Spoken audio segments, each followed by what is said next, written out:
Senhor Jesus, divino, amigo, mestre, pastor de nossas vidas. Estamos aqui, Senhor, mais uma vez reunidos em Teu nome, para o Evangelho, para estudarmos essa obra divina, exemplificada pelo Teu amor e ora esclarecida pela doutrina espírita.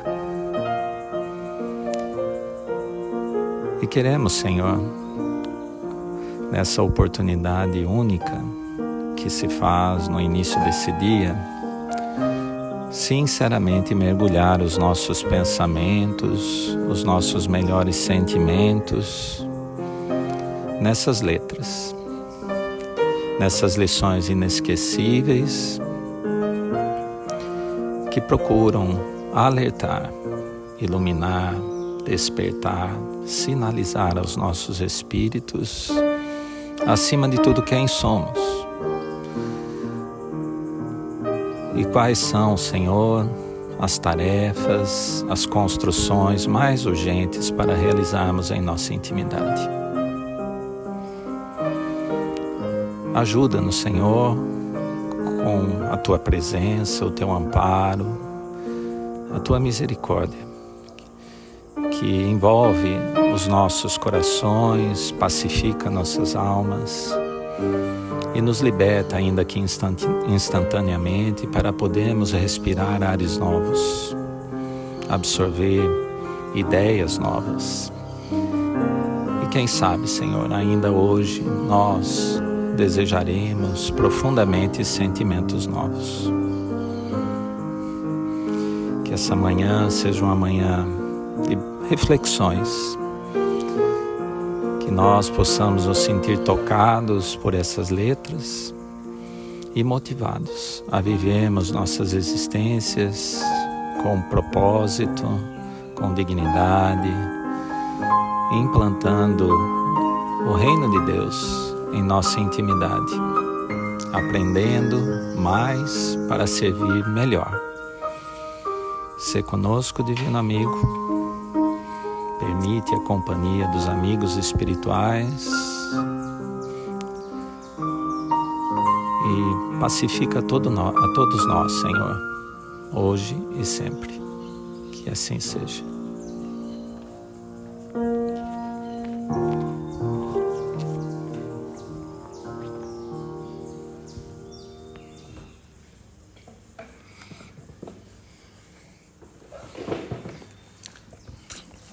Bom dia, amigos.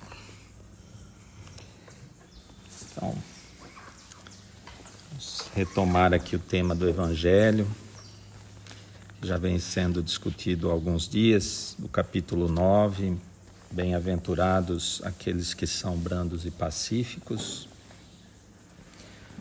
Instrução dos Espíritos, o item 8, que traz o tema Obediência e Resignação. Vamos reler aqui o início desse item, o primeiro parágrafo, para seguir, fazermos aí o nosso comentário. A doutrina de Jesus ensina em toda a parte a obediência e a resignação, duas virtudes companheiras da doçura, muito ativas, embora os homens as confundam erradamente com a negação do sentimento e da vontade. A obediência é o consentimento da razão, a resignação é o consentimento do coração. Ambas são forças ativas, porque carregam o fardo das provas que a revolta insensata deixa cair. O frouxo não pode ser resignado, não mais do que o orgulhoso e o egoísta não podem ser obedientes. Jesus foi a encarnação dessas virtudes, desprezadas pela antiguidade material. Ele veio no momento em que a sociedade romana perecia nos desfalecimentos da corrupção. Veio fazer luzir no seio da humanidade abatida os triunfos do sacrifício e da renúncia carnal. Então,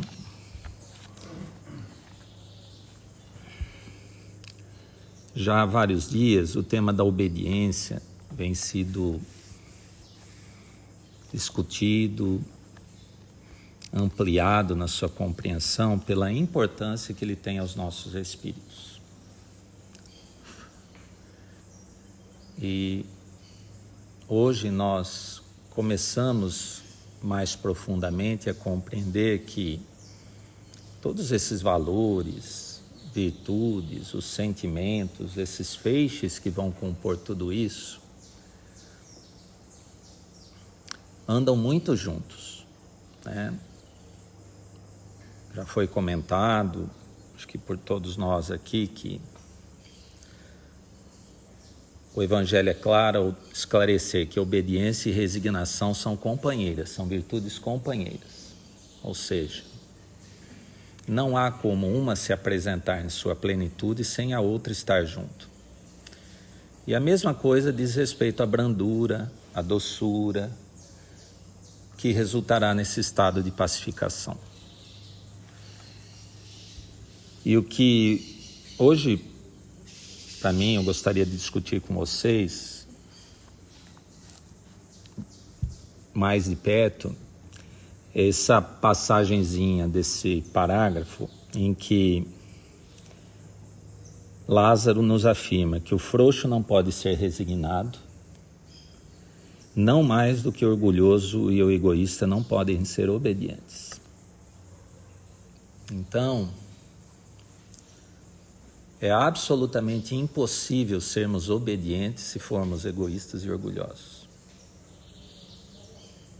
Ele é taxativo ao dizer que não pode, não é possível. E ele, para esclarecer mais ainda,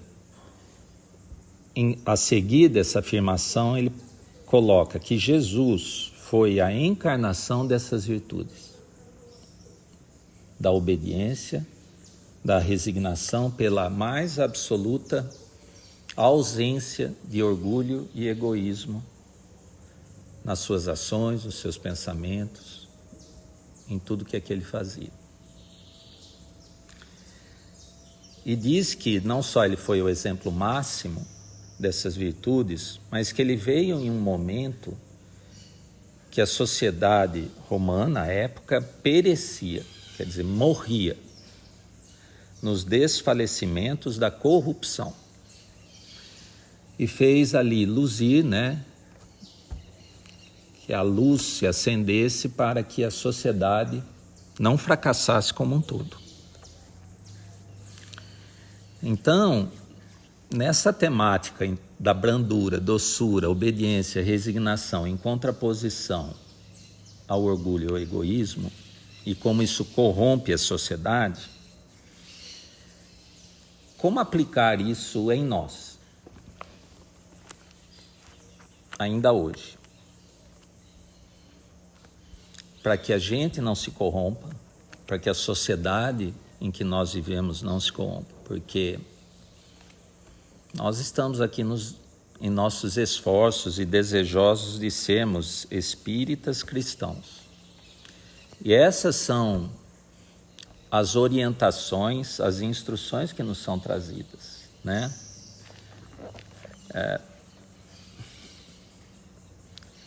Jesus, numa passagem, fala, né? Se me amardes, obedece aquilo que eu ensino.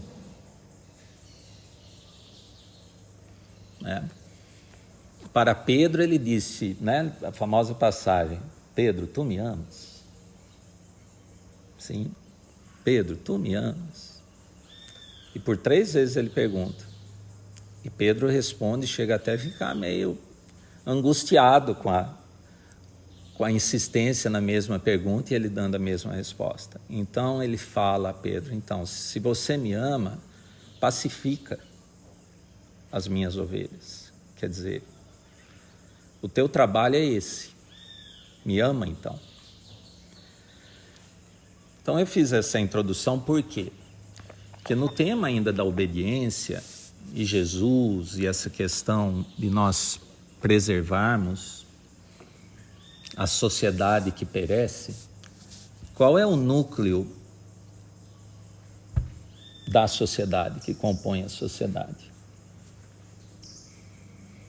É a família. É a menor célula que compõe uma sociedade. Então, como nós, cada um de nós, podemos exercitar a obediência, exercitar a brandura, a doçura dentro do núcleo familiar?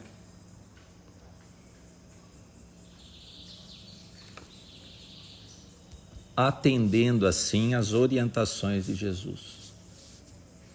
Que por onde a gente olhar, nós vamos ver que a temática aí da obediência, ela está presente em todas as leis. Ontem a Célia falou acerca do dever, né? Não há como atender o dever sem estar exercitando a obediência. Esse estado, né, de aceitação, de humildade, porque o pai em primeiro lugar, depois o outro, por último eu. Então aí já está estabelecido o espírito que está desejoso de negar a si mesmo. Então eu vou trazer um texto aqui para a gente refletir acerca desse tema. Espero que dê para entender a ideia básica. É do livro Jesus no Lar, do Neio Lúcio. E é o primeiro capítulo, porque na introdução, que é do Emmanuel, ele fala que a gente precisa entender, em definitivo, que Jesus representa muitas coisas para nós e para o mundo. E ele fala, nas palavras dele, que o mestre não é apenas o reformador da civilização, o legislador da crença, o condutor do raciocínio, ou mesmo o doador de facilidades terrestres, porque tudo isso ele é. Mas que ele é também, e acima de tudo, o renovador da vida de cada um de nós.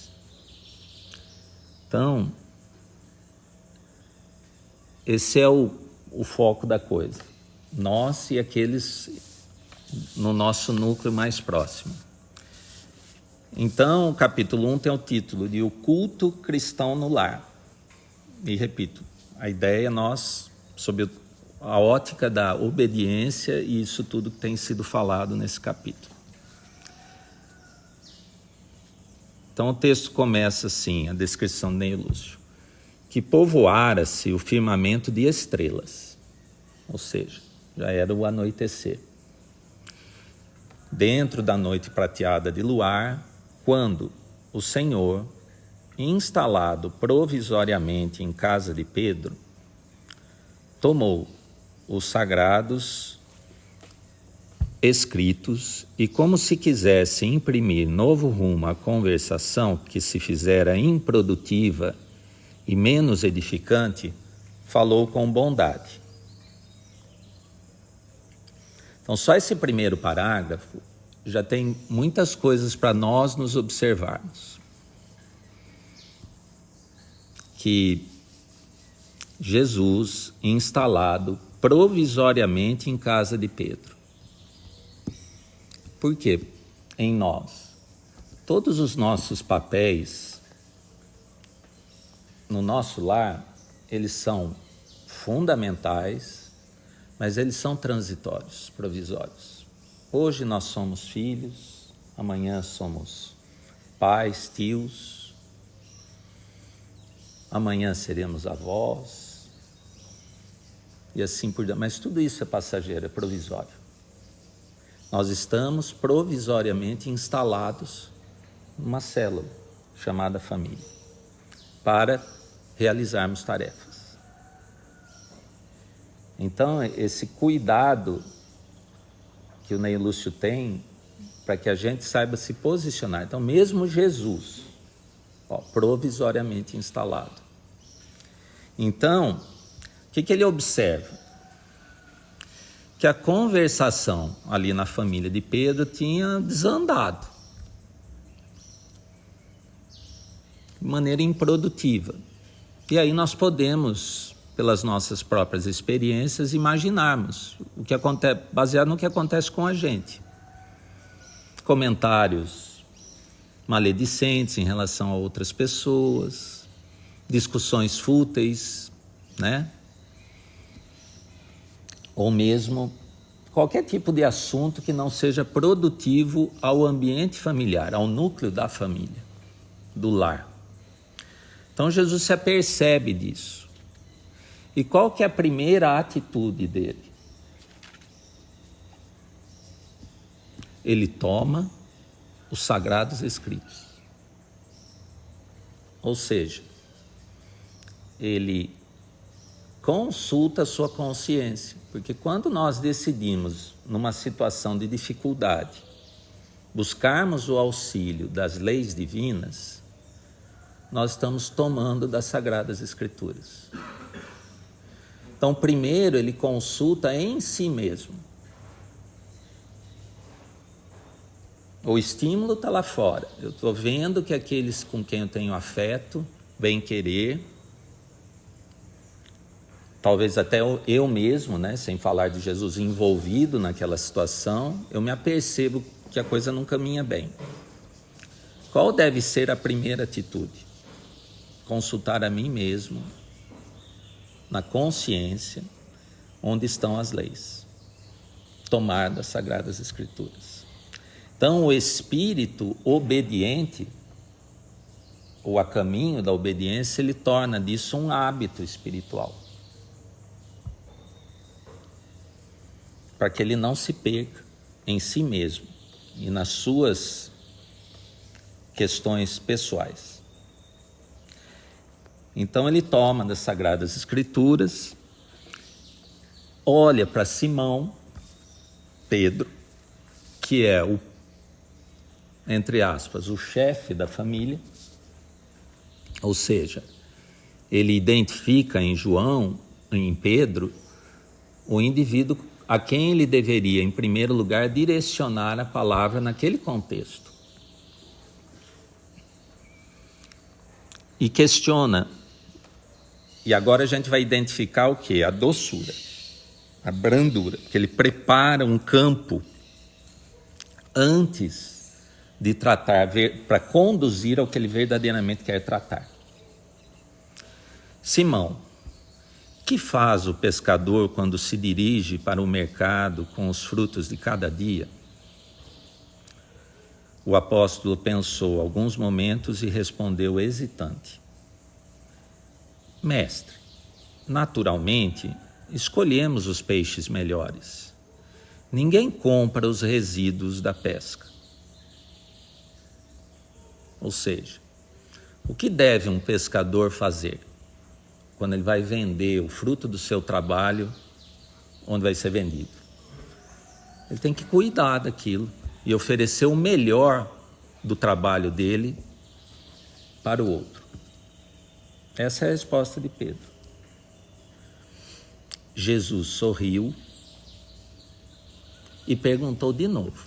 Por quê? Sorriu por quê? Porque Pedro adentrou o campo do afeto dele, da doçura dele. Porque, sim, quando existe afeto, a doçura consegue aproximar. Sempre. Não, porque às vezes o outro não está no momento. Mas se não for pela doçura, não será por outra coisa. Que a gente terá o outro próximo de nós. Então ele percebe claramente que Pedro se aproxima como espírito. E aí ele continua. E o oleiro, que faz para atender às tarefas que se propõe?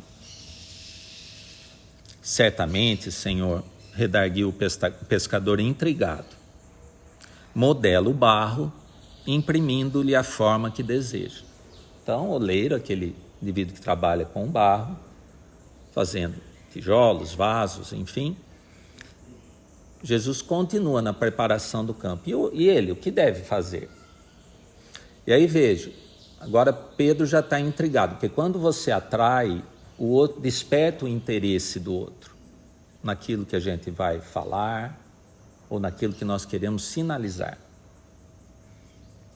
Ele fala, certamente, ele modela o barro, ele trabalha, dá o seu melhor ali para que a construção que foi programada seja feita. O amigo celeste, de olhar compassivo e fulgurante, insistiu. Ele quer um pouco mais de Pedro. E como procede o carpinteiro para alcançar o trabalho que pretende? O interlocutor, muito simples, informou sem vacilar. Lavrará a madeira, usará o enxó e o serrote, o martelo e o formão. De outro modo, não aperfeiçoará a peça bruta. Então, Pedro desenvolve, fala, olha, eu uso de todos os recursos à minha mão, com os quais eu tenho alguma habilidade, para desempenhar o trabalho. Com as minhas próprias mãos. Aí o campo se prepara, porque, de novo, o espírito obediente consulta as leis e, pelo viés da doçura, ele prepara para orientar. Calou-se Jesus por alguns instantes e aduziu. Agora, então, é que Jesus vai fazer o esclarecimento. Então, o espírito obediente faz tudo isso antes de tentar esclarecer o outro. Muitas vezes a gente, na nossa intempestividade, nas nossas angústias, na nossa irritabilidade, enfim, porque não consultamos a nossa intimidade, a gente tenta, à força, de imediato fazer com que o outro compreenda. Isso revela o espírito que não é disciplinado ainda, não é obediente às leis. Que ele cede o quê? Ele se submete às emoções destrambelhadas dentro dele. Que lembra, a gente falou alguns dias num texto, que todos nós, Emmanuel fala que todos nós obedecemos, todos nós nos submetemos. A questão é a quê e a quem. Por isso que a obediência é um consentimento da razão, né? E sem razão, né? Obviamente não há lógica, porque compõe a razão, e não há justiça, porque as coisas estão conectadas. Então, só aí então que Jesus vai fazer o esclarecimento e mantém o padrão da doçura e da brandura e da obediência ao Pai. Assim também é o lar diante do mundo, Pedro. O berço doméstico é a primeira escola e o primeiro templo da alma. Se a primeira escola é o primeiro templo, é onde o processo educativo deve se iniciar, que envolve a obediência às leis divinas. A casa do homem é a legítima exportadora de caracteres para a vida comum. Se o negociante seleciona a mercadoria, que é o caso do pescador, se o marceneiro não consegue fazer um barco sem afeiçoar a madeira aos seus propósitos, como esperar uma comunidade segura e tranquila sem que o lar se aperfeiçoe? A paz do mundo começa sob as telhas a que nos acolhemos. E qual que é o tema mesmo do Evangelho? A pacificação. Aqueles que forem pacificadores serão reconhecidos como filhos de Deus. Então ele fala, olha, o processo começa debaixo do teto do lar. Se não aprendemos a viver em paz, sermos obedientes às leis, resignados às leis, entre quatro paredes, como aguardar a harmonia das nações? Se nos não habituarmos a amar o irmão mais próximo, associado à nossa luta de cada dia, como respeitar o eterno Pai que nos parece distante? Se é obediência às leis, ela começa aqui, com o que está perto de mim. Embora seja em última instância obedecer ao Pai. Ele mesmo alerta, para nós alcançar nesse estágio evolutivo a grandeza do Criador é muito difícil ainda. E aí, para complementar o pensamento, Jesus relanceou o olhar pela sala modesta, quer dizer, olhou o lar, as paredes que compunham a casa de Pedro. Fez pequeno intervalo e continuou. Pedro, acendamos aqui, em torno de quantos nos procuram assistência fraterna, uma claridade nova. A mesa de tua casa é o lar de teu pão. Então ele olha para a mesa e fala, olha, é aqui onde vocês se alimentam. É o lar. A mesa é o lugar que recebe o alimento. Nela recebes do Senhor o alimento de cada dia. Por que não instalar ao redor dela, da mesma mesa, a sementeira da felicidade e da paz na conversação e no pensamento? Ou seja, se nós nos reunimos e há uma certa disciplina, obediência para a alimentação física, por que não nos educarmos no mesmo ambiente? O Pai que nos dá o trigo para o celeiro, através do solo, envia-nos a luz através do céu. Se a claridade é a expansão dos raios solares, que a constituem, a fartura começa no grão. Ou seja, toda fartura que há na mesa começa num grão.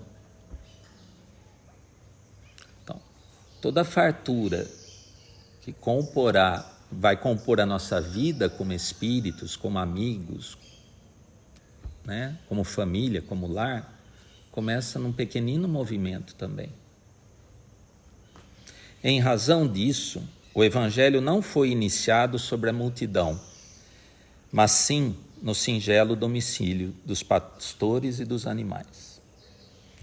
Simão Pedro fitou o Mestre, os olhos humildes e lúcidos, e como não encontrasse palavras adequadas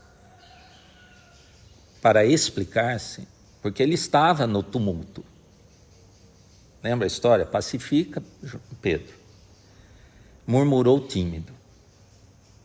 Mestre, seja feito como desejas. Então Jesus, convidando os familiares do apóstolo à palestra edificante e à meditação elevada ao redor da mesa, desenrolou os escritos da sabedoria e abriu na terra o primeiro culto cristão ao lar. Então, a ideia é que a gente pudesse refletir que a gente pode começar o nosso processo de obediência ao Pai, às leis, pelo culto do lar.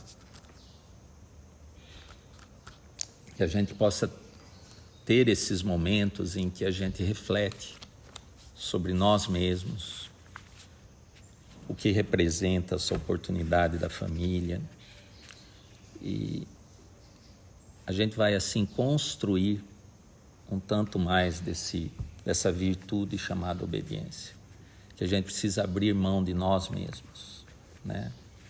Do tempo mal utilizado, da ociosidade, das discussões inúteis, e trocar tudo isso, né, por esses instantes em que a gente pode iluminar a nossa intimidade, atendendo à solicitação de Jesus, porque se nós realmente queremos amá-lo, a gente pode atender ao pedido dele. E fica bem claro aqui como ele conduz amorosamente, com muita doçura, Pedro a compreender isso. E a gente deve ter a mesma postura no nosso lar. E esse é um exercício muito necessária a todos nós. Então esse era o nosso comentário para hoje.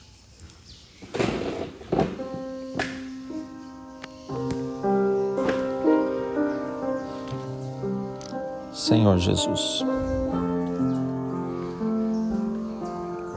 mais uma vez, divino amigo, queremos expressar a nossa gratidão ao Teu Espírito amoroso e inigualável,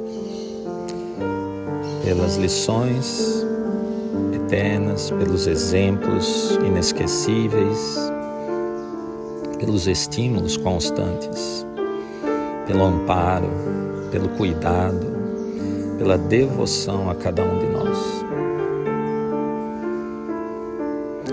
Quantas oportunidades, Senhor, aos nossos espíritos, que nós possamos descobrir o verdadeiro significado da liberdade, que é a alegria de podermos obedecer ao Pai, imitando, Senhor, os Teus exemplos, nos educando, aprendendo a ser mais brandos, doces, humildes, obedientes e resignados. Mas apesar de tudo que temos recebido, Senhor, de Tua misericórdia, muitas vezes nós nos descuidamos de nós mesmos e daqueles a quem amamos. Ajuda-nos, Senhor, a permanecer vigilante, ativo em nossa tarefa, que é a de acolher e desenvolver em nós esses valores que ainda nos faltam, que nós possamos dar cabal entendimento e realização às tarefas que viemos fazer, que nós possamos aprender a ser mais simples, para podermos experimentar as alegrias do Reino em nós e por todos aqueles que estão aos nossos cuidados.